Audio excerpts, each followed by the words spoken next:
Good afternoon. I want to thank everybody who joins us. My name is Olga Atamanova, and Ukraine Media Center Ukroboronprom continues its operation today. It's day 357 of the full-scale invasion of the Russian aggressor in our homeland, and I want to thank the representatives of all the mass media who tell the world the truth about our fight for freedom. And joining us right now in this studio is Nataliya, the spokeswoman of the Ukroboronprom state concern. Good afternoon, Miss Nataliya, and our topic today is cooperation of the state enterprise with our international partners. We know that both Ukro and Ukroboronprom already reported about the joint collaboration, joint manufacturing of the 120 millimeter mortar bombs production in collaboration with one of the NATO countries, and Ms. Nataliya will tell us about that in detail. Thank you. I'm happy to be here. It's our first public briefing during the full-scale invasion, and I thank you for coming because the subject of defense sector is one of the most important today. The reason I came here today is a very significant event for us, Ukroboronprom, and for the country as well, is the joint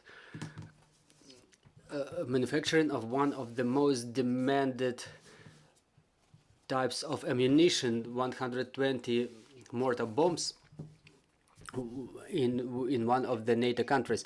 Why is it so significant? During the second part of the last year, we reported in front of the society that we entered into a number of international agreements with our partners, our allies, and now it's the time to report about those agreements, how they move forward not only on paper but in practical sense as well. And the first product, this mortar bomb, is the first product of cooperation with one of the alliance countries, which opens the curtain for what was signed with the ally and what should we expect for further on. We wouldn't end with this bomb, and we will show you more products which were manufactured in collaboration with our partner countries, and this process for us will be systemic because, as I already mentioned, during an extended period we were entering into agreements and making the roadmaps for such agreements, and now we are able to demonstrate how this cooperation looks in practice. As to the bomb, 120 millimeter mortar bomb that we demonstrated in our official website, is the most demanded type of ammunition in our armed forces, one of the most demanded means to inflict damage on the enemy. The radius of damage is from 25 to 60 meters, with the shrapnel damaging the enemy personnel in radius of 120 meters. It's manufactured using the modern equipment of our partner countries.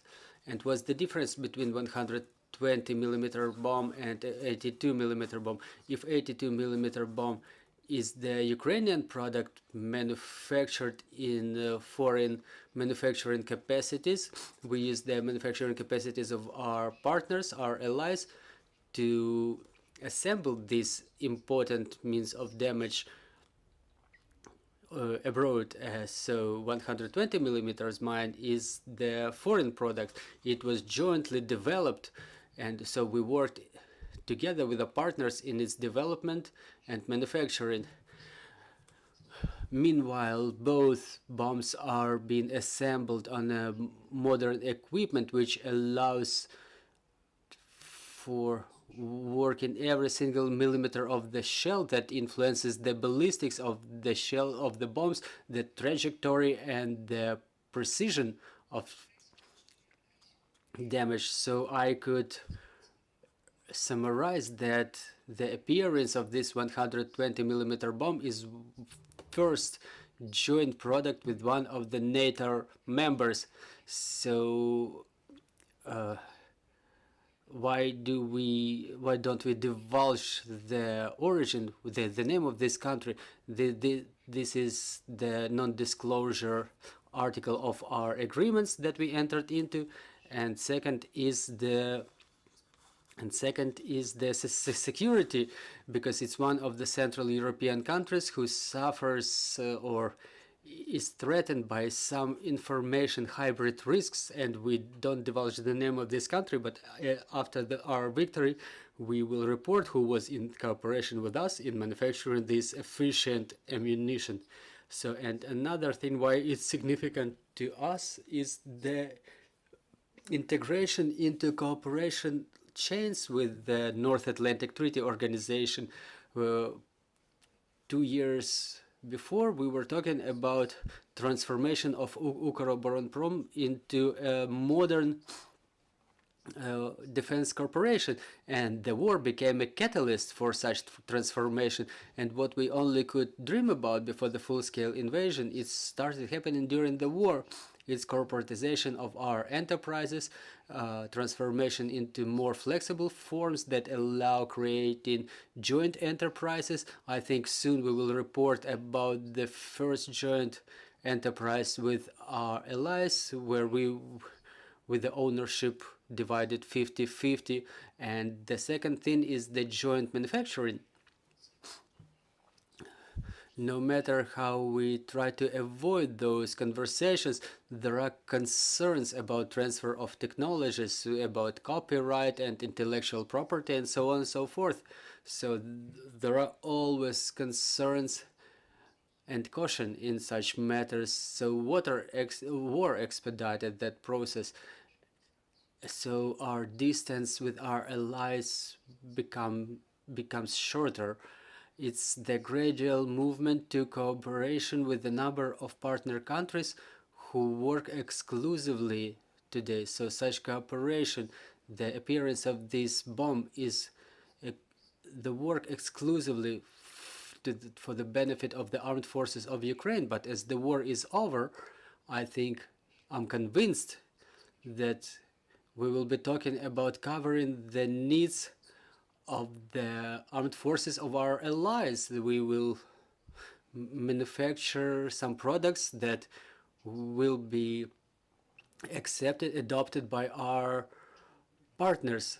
So we are now integrating into cooperation chains with the NATO countries. Can we talk about the manufacturing of 120 millimeter bomb in mass? And can we ask when our armed forces will receive it in the front lines? Well, now we're talking about the serial manufacturing. Well, the difference between serial and mass manufacturing is the number of units being manufactured, which can be called serial. The serial manufacturing, so those bombs are manufactured in series but not in mass. So we hope to cover the needs of the armed forces of Ukraine in the broadest range of types of ammunition, and this is where we move into. But for the time being, it's not a mass production but serial production. When our armed forces will be able to receive these bombs, well, I cannot give you the exact dates, but it will happen soon. We will post the information in our official web resources. If we have any questions on the floor, please go ahead and ask. Good afternoon, Angelina Straskovich, Ukroboronprom.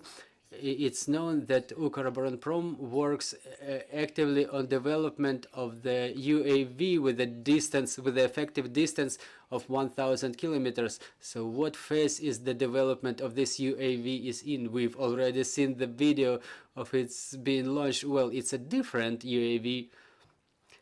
Well, I'm being asked this question almost every day by different TV channels, and no matter how bad I wanted to open the curtain, we have certain undertakings in front of our Air Force that we cannot divulge the information about the development of this UAV and what's going on about it, but the time will come when you will find out about this. So unfortunately, I'm not in liberty to divulge any information. Even we even cannot say if it's already commissioned. Well, for any type of material to be commissioned, it's a whole procedure. We're talking about the manufacturing of UAVs by Ukroboronprom. It's a multi-purpose platform. It can be both a fire correction drone and intelligence drone, but we're mostly talking about the strike drone. It's our development that we developed at our own cost, and for the time being, it's our contribution to the victory that is being achieved at very high price. And we're talking about this UAV being manufactured at our own cost, in our manufacturing capacities. And as soon as the drone is commissioned, we will be able to talk about the subsequent phases. And if I may, I will use this tribune to say why we are so cautious. Well, everybody understands the war is still on, and any word said about the operation of the defense enterprise is a risk, not only for the manufacturing capacities, but for the people as well. For us, life and health of our employees is the highest value. Those are not just the empty words, because we lost 10 of our employees after the enemy strikes. So we are very cautious talking about the operation of defense sector during the war, and we will be talking in very vague figures about the volumes of manufacturing, because the enemy intelligence keeps working. This is why we don't divulge the number of shells that we supply, but you will be hearing the information not in absolute figures but in comparative figures. For example, we summarized the previous year, and we were able to manufacture and to supply the armed forces from 5 to 8 times more products than it was during previous year. So some keep asking why there is such a gap, 5 to 8 types, because for some types of material and ammunition it's 5 times more, for other types it's 8 times more. And why don't we tell you what kind of ammunition or material is this? Because it's the radars, is the strike material. And if we say that in this field we increase the manufacturing 8 times more, the range of enterprises which may be targeted by enemy missiles will be narrowed. Well, if we're talking about X, Y, and Z enterprises that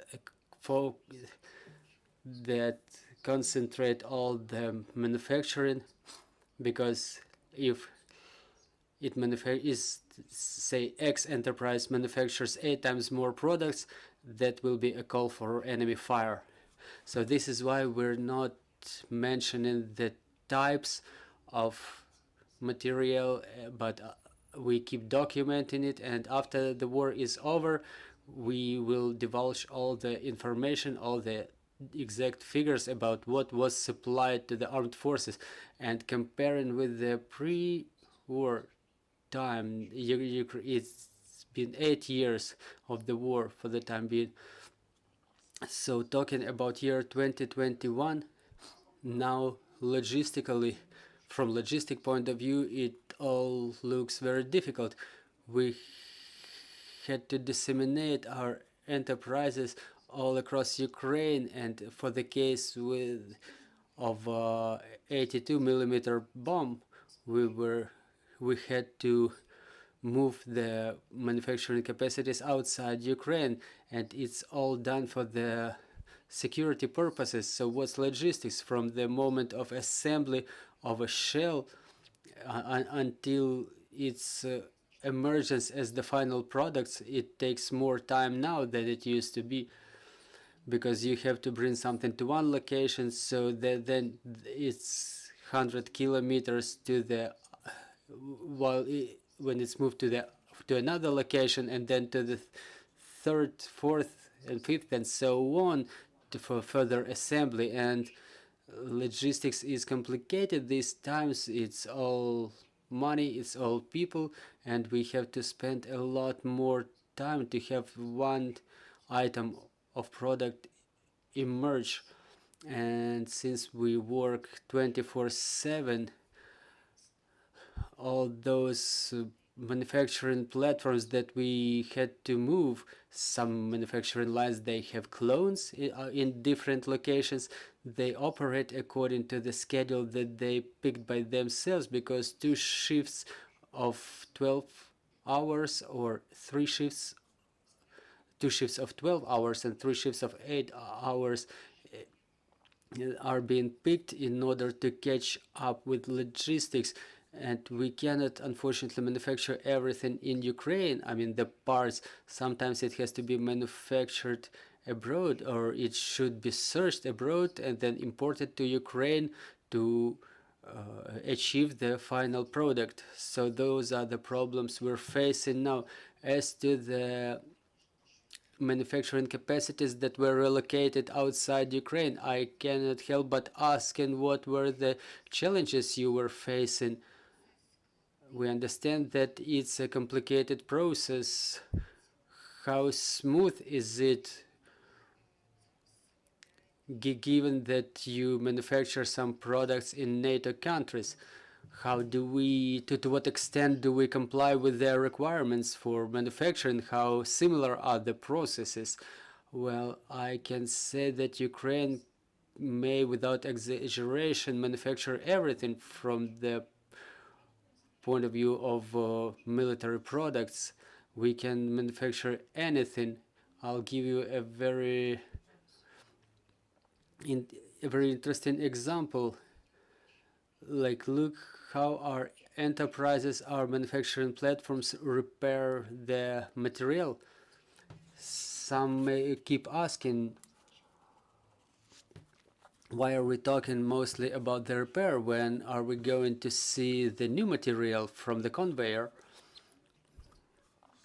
But I want to let you think that the military production is way less complicated than repair. For example, how an APC or a tank is being assembled. It's kind of a like a children's toy. You just add the platform, you just add the turret to the platform, you add the navigation equipment, the caterpillars, dynamic protection. So you just add one element to another.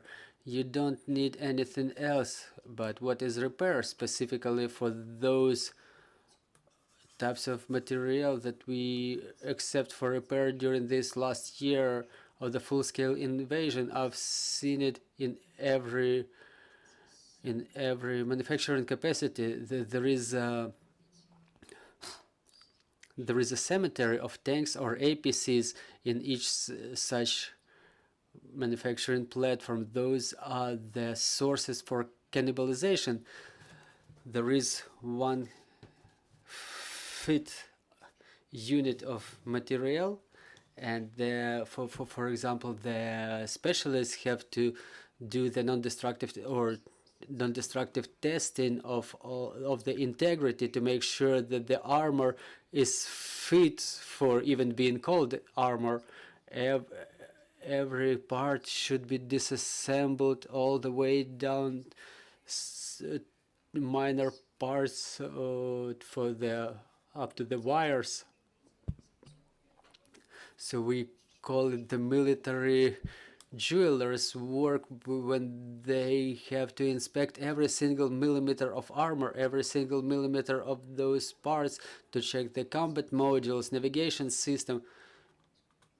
That's really the military jewelers' work, and when they go out of the repairing platforms fit for combat, I'm sure that our specialists, our engineers can do absolutely anything. And getting back to your question, we're mostly focused on the requirements of the armed forces of Ukraine, and we're only interested in one thing: how can we do more? Time is passing, and we are all interested in the soonest victory possible.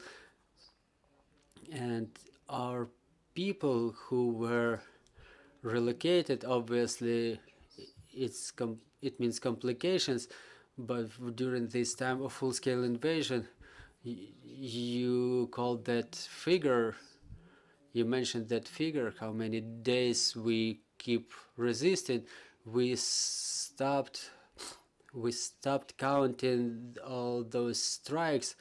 The fact that you don't hear them in the media doesn't mean that they're not happening. The artillery strikes and missile strikes on our manufacturing capacities are going on incessantly, but due to our communication rules, we don't report this information to you in order not to give correction plans for enemy intelligence. There were more than 120 strikes previous year, and then we stopped counting and we stopped divulging it publicly. And the absence of such information in media doesn't mean that they're not going on. So some of the manufacturing capacities were destroyed to the ground. We cannot mention them now due to security reasons again, but they're lost forever. Those are the losses of Ukraine. And the specialists who were left without jobs, without work, we couldn't leave them behind. We couldn't leave them outside the defense sector. So we created resources. We have the internal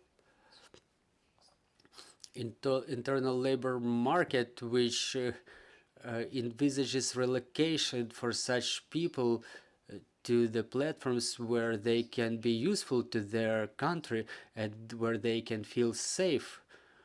And there are some inconveniences, but everybody understands where they work and what they work for, why they ended up working there. And the main thing is the purpose, the goal. And the last question is probably about the repairs. Can you give us at least some, without numbers, but some relative information about how we cover the needs of the repair by ourselves, and do we use any help from the allied countries? We've shown even a video of how the repair is going on in the front lines. About 95% of all the repairs is going on right in the front line. Why so? Because not all of the vehicles are being heavily damaged, and it makes no sense to transport them to some manufacturing facility which has more opportunities for repair. And the mobile teams from just arrived to the front lines in coordination with the military, with the command of the military units. They inspect the material damaged, they repair them on spot. As I was explained by my colleagues, the record was 6 vehicles per day. So it was like light or medium damage that they were able to mitigate right on spot. It's convenient because the vehicle may be left in the front line without being transported, and it remains with its unit. Obviously, if it's heavily damaged, it's being transported to a manufacturing facility, to a repairing facility, and all the further procedures are being undertaken in this regard. Well, we comply with all the tasks set by our commander-in-chief, And there is a poster in our office which says that the word impossible is prohibited in this office. So talking about the volumes of repair, that there is nothing impossible, that there is a task set by the commander-in-chief, and there is only the incessant search of how to achieve the fulfillment of this task. And we mostly do all the repairs by ourselves. However, we expand our capacities thanks to the capabilities of our partners. We can do it in a faster manner.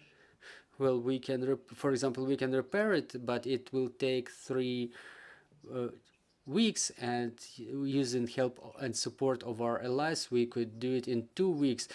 Time is a very expensive resource, and one of the examples is about the agreement we entered into with Czech manufacturer Vopa Czechia, is the manufacturer of armored vehicles, and we will work with them, we will cooperate with them in the area of repair of wheel and caterpillar armored material.